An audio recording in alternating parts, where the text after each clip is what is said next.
Ang Batang Matulungin ni Ginang Arlene B. de la Cruz.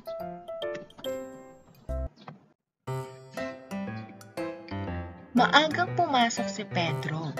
11:30 ng tanghali siya umalis sa kanilang bahay.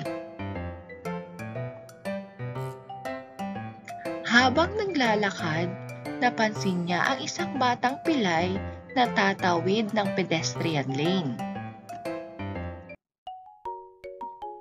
Dali-dali siyang tumakbo at tinulungan ang bata sa pagtawid.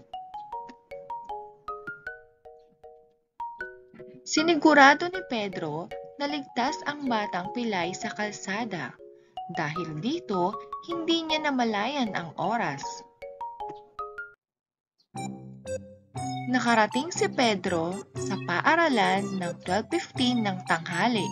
Huli na siya sa kanyang klase.